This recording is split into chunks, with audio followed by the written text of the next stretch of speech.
portable rolling cart that I got, so it does have the wheels here. I'm just going to attach those in.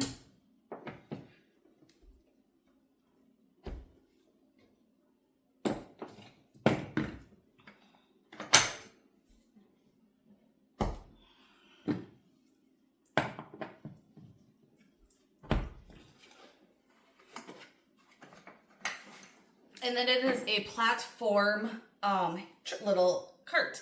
So it can be stored really easily, obviously like this. So it bends down, the arms go down for easy storage. And then to open the arms, I'm just gonna push this button here and it lifts up like that. And then I have different heights that I can do also.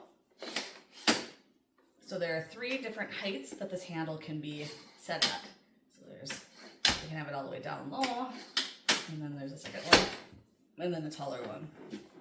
So this is gonna be really nice for carrying heavy items both in the house and in the garage. It could be used at the store to, haul stuff out to your car, and then easily pushed back down and stored back with the handle down. And then to put the handle back down, there's a bar down here.